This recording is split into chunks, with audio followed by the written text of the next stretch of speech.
Giving a CFA exam without ever working, completing all three levels with zero work experience, or hey, did you leave a job midway so that you can complete your CFA but are now wondering what is the situation going to look like? What are the consequences going to be? If yes, then you have to keep watching this video.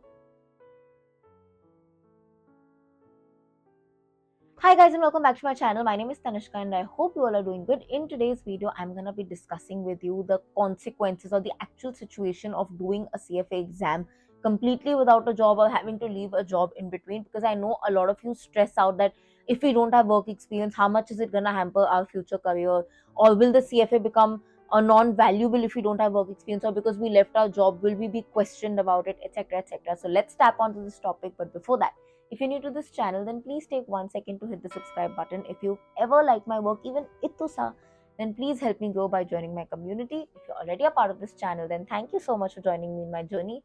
I hope we stay together till the end of time. So first things first, it's a very simple logic that I say, and I've said this before. I know it's a repetitive point, but a lot of you are new. Is you need to be honest with yourself. If you are somebody who you know can manage working plus studying, and this is not a regular study, this is an intensive study together, or you are somebody who in general bachpan se has been very good at multitasking, time management, discipline, you need to ask yourself this question. If the answer is yes, then go ahead. There's no harm in working with CFA. It's in fact better only. But if the answer is no, and you're forcing trying to add a job with your CFA, then you're gonna do more harm than benefit to your own career. How? Let me tell you. So first things first, what if you do CFA with a job? क्या इसके फायदे हैं? Of course फायदे हैं. There are a lot of benefits. Number one, experience is always king, right? Experience beats any theoretical knowledge, even for a degree as high as CFA. Also, number two, which is kind of a mix to it, is that if you have prior work experience and then you do CFA, you will obviously be paid way more than a person who's just doing CFA and then applying as a fresher. So even the pay scale becomes higher if you have had work experience or if you've been working while doing CFA. Because if you've been working while doing CFA, chances are after you do CFA, you will ask for a higher package. And if the company is good enough and they value you, then the chances are that you will also get that higher package.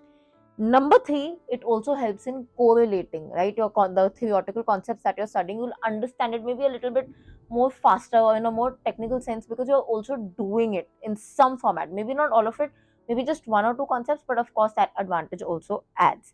And this is obviously very, very subjective, but if you manage to pass while doing a job and doing CFA together, then the chances are, वो जो हम पूछते हैं ना, what are your strengths and weaknesses, you can easily highlight that I'm very good at multitasking, time management, and you don't even need to give a longer justification than I manage my work and CFA together and I still manage to pass. So these are all the advantages, and like I said, if you can work while doing it, if you have that bandwidth, if you have that skill, go ahead. It is always good, right? However, what are the problems that can arise? If you are somebody who is not very good at time management, multitasking, and you're just trying to force a job because sabne bola ya sab kar rahe hain, somebody more intelligent according to you is doing it, then what are the problems that's going to lead is you will end up failing not only in the exam, you'll also end up failing at your job, and दोनों का balance खराब हो जाएगा. You will either be fired or you will only be so frustrated that you'll want to leave. Plus, you will either be deferring your exam or you will completely give up कि मुझे करना ही नहीं है क्योंकि दिमाग खराब हो जाएगा, right? Instead, it is better if it is logistically feasible for you and you are a person who is not good at time management, multitasking, like you are the person who wants to do one thing at a time, it's also fine. You will also get opportunities. It's not that you will not. You might just start 1 year later than the person who has a job experience, but वो एक साल के difference आपका actually बहुत time बचा रहा है is not what you're understanding. Like I said, you might, if you're trying to force it, you might end up screwing up both. So how can you like address this situation? First things first, if you've understood that, listen, I can't manage studying and working together, and you take a decision to step back, then you definitely have a higher chance of clearing the exam than anybody who's working, because you have more time, you have more mental space, you have more bandwidth with you to maybe revise more, maybe practice more, maybe get deeper into the concept. So you have that advantage with you. And I know something that you all worry about is, how will I reply in a job interview? Like, how do I tell them? You can easily justify it by saying that at that point of life, I decided to prioritize as to what was most important at that moment. Since I understood that my CFA or my education needed my attention more so that I can use it in my practical life, I decided to give all my attention to this because I wanted to focus my 100% on that one task and make it perfect, rather than sailing on two boats, doing two tasks, and giving only 50% to each. Yes, I might have cleared it had I pushed my limits, which I know I could have, but I know that somewhere that satisfaction would have not been there because I may not have been able to give 100% to both. It's so easy if you just, word it correctly. I'm not saying that you need to say it in this flow only. हो सकता है आपका flow कुछ और हो, but that is the point, right? You did it because you wanted to focus on one thing rather than two things.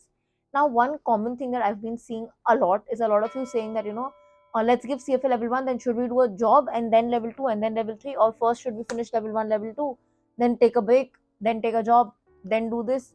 Now, like I said, if you can do a job with it, it's great. I already told you all the benefits of doing a job with it.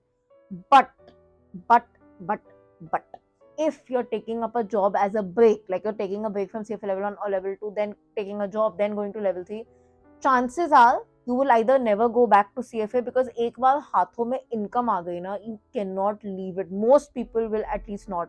Money in your hand, independence in your hand is addictive, my friends. It is very, very, very difficult to let it go.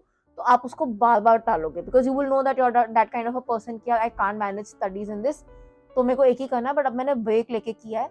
And you said that I'll come back to CFA, but once you have money in your hand, it is so difficult to let go. Ask me, I've also been in that situation for my level 3, so I'm really saying this with experience. And most people actually leave their education after the so-called breaks that they take. Yes, there is a 10 to 20% category who manages to come back after that break, like leave their job and come back. Very good for them, but it is not very easy. Jikta Jakta example.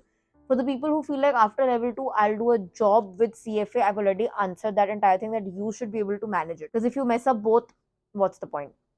So, yes, that is one thing I say, that continue one thing as much as possible if it is logistically feasible for you. There are people who really need to work, even if they're not good at time management or not good at discipline, they need to work. They need that money to run their household, to support themselves, support their families. So, आप उन लोगों का क्या करें? Should they not give CFA only? Or should they just drop the idea? Absolutely not. You can still go ahead and give the exam. You just need to strategize a little bit better.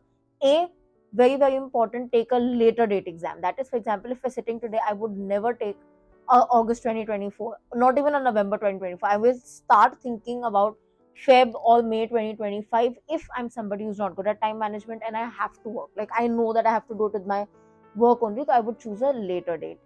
B, if possible, take a coaching, because if you have to work only, might as well add that slight convenience in your life by taking coaching.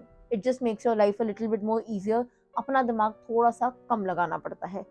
And number 3, which is going to be a little bit tough for you, but you will have to get disciplined slowly in your life. I know it's very difficult, but it will have to be your first focus. That thoda sa discipline la do and then get back to studying.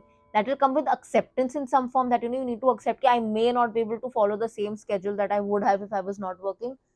You need to come to terms with that fact and then start being a little bit more disciplined with whatever you can. So yes, this is the entire consequences situationship kind of a scenario of how it looks like if you're working with CFA, if you're not working with CFA, how to address a gap if you need to leave your job because of CFA. What if that you really need to work, तो उस situation में कैसे handle करें? So I think I've pretty much tapped on everything. Let me know if I've left out on something and you want to know that. I may address it very soon, or at least reply to you in the comment section.